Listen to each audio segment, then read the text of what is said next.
அனைவருக்கும் வணக்கம். நாம் இன்று பார்க்க இருக்கின்ற தலைப்பு அவயோக கிரகம்.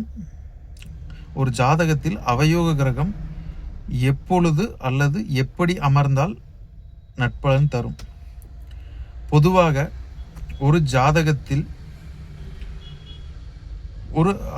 ஒரு உதாரணத்திற்கு கன்னி லக்னத்திற்கு செவ்வாய் தசை நடப்பில் நடந்து கொண்டிருக்கிறது என்று வைத்துக்கொள்வோம். பொதுவாக அந்த தசாநாதனானவர் இங்கே லக்ன அவயோகரான செவ்வாய் தசை நடந்து கொண்டிருக்கிறது என்று வைத்துக்கொள்வோம்.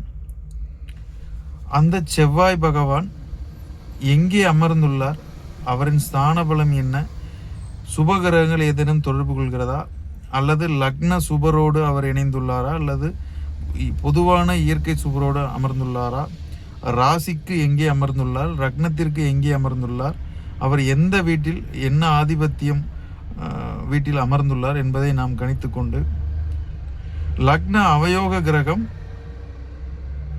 அவயோக கிரகமாய் வருகின்ற எந்த ஒரு கிரகமும் லக்ன யோகாதிபதி வீடுகளின் அமரும் பொழுது சுபபலன் தருகிறார்கள்.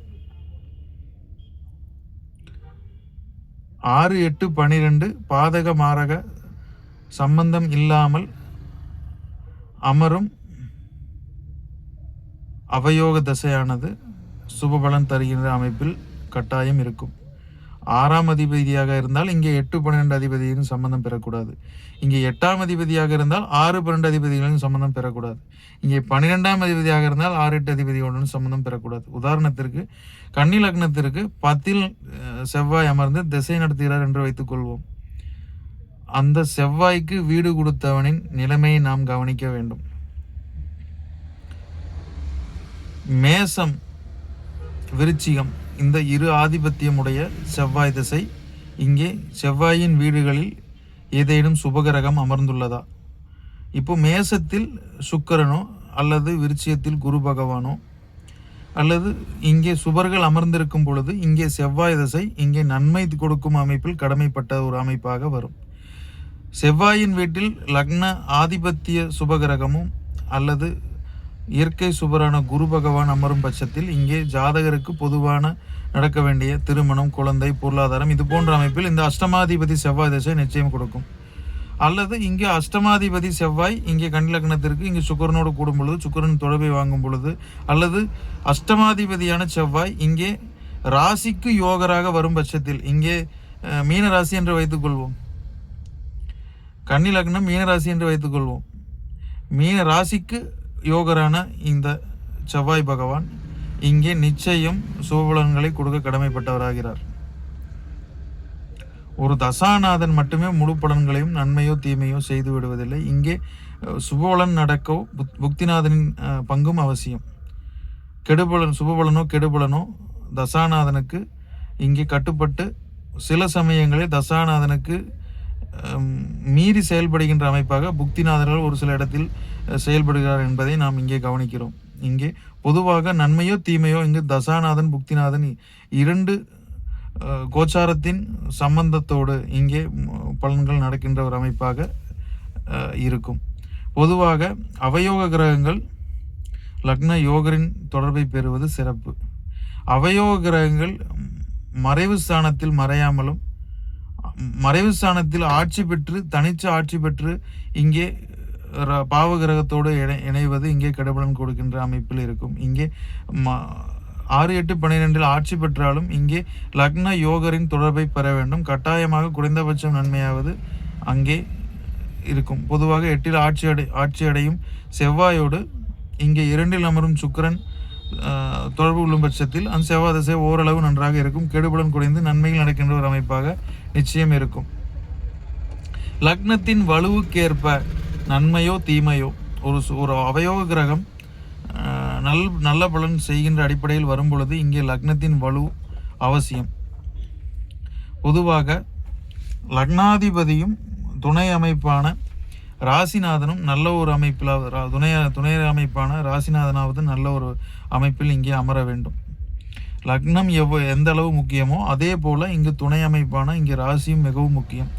லக்னம் ஒரு சில நேரங்களில் வலுவிழக்கும் பட்சத்தில் இங்கே ராசி ராசிப்படி பலன்கள் நடக்கின்ற அமைப்பையும் நாம் நிறைய ஜாதகங்களில் பார்க்கின்றோம். பொதுவாக லக்னமும் ராசியும் இரு கண்கள் என்கின்ற அமைப்பில் நாம் பாவித்து இங்கே லக்னம் லக்னாதிபதி, அதன் பிறகு ராசி ராசிநாதன், இது போன்ற அமைப்புகளை நாம் கட்டாயம் பார்க்க வேண்டும். ஆயுள் லக்னாதிபதி என்றால் இங்கே உடல் மனம் ராசிநாதை குறிக்கின்ற ஒரு அமைப்பில் வரும். எனவே இங்கு உடலும் உயிரும் இணைந்தது போல இங்கு லக்னமும் ராசியும் ஒன்றாகவே நாம் பாவிக்க வேண்டும். பொதுவாக குறைந்தபட்சம் இந்த லக்ன அவயோர்கள் பொதுவாக இயற்கை சுவரின் தொடர்போடு இருக்கும் பட்சத்தில் இங்கே குறைந்தபட்ச நன்மையை வாரி வழங்குவார்கள். பொதுவாக லக்ன அவயோக கிரகங்கள் யோகாதிபதிகளோடு இணையும் பொழுது இங்கே லக்ன அவயோக கிரகம் நல்ல பலன் கொடுக்கின்ற அமைப்பில் வரும். அது கூட உடன் இணைந்த லக்ன யோக கிரகம் இங்கே சற்று மாறுபாடான பலன்களை கொடுக்கும். கெடுபலன் கொடுக்கின்ற நேரடியாக கொடுத்துடும் என்பதை விட இங்கே தனது நட்பலன்களை சுருக்கி கொடுப்பார்கள் என்பதே இங்கு நிதர்சனம். லக்னம் ராசிநாதன் வலுவுக்கு லக்னாதிபதி வலுவுக்கேற்ப இங்கே அவயோக கிரகங்கள் நட்பலன் கொடுக்கின்ற அமைப்பாக வரும்.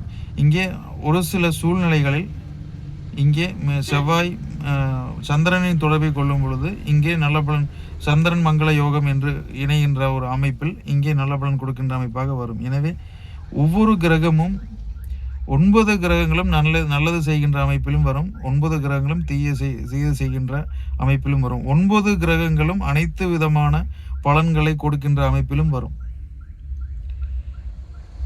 பொதுவாக 9 கிரகங்களும் அனைத்து விதமான சுப அசுப பலன்களை கொடுக்கின்ற அமைப்பில் அனைத்து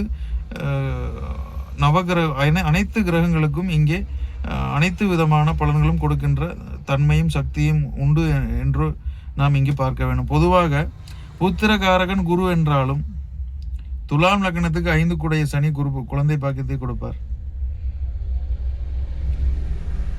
சுக்கிரன் தாம்பத்தியக்காரன் என்றாலும் இங்கே 3, 7, 11 கூடிய அதிபதிகள் இங்கே தாம்பத்தியம் கொடுப்பார்கள். அதுபோல 9 கிரகங்களும் அனைத்து விஷயங்களையும் செய்கின்ற அமைப்பில் 9 கிரகங்களும் அசுப அமைப்புகளையும் செய்யும், 9 கிரகங்கள் சுப அமைப்பையும் செய்யும்.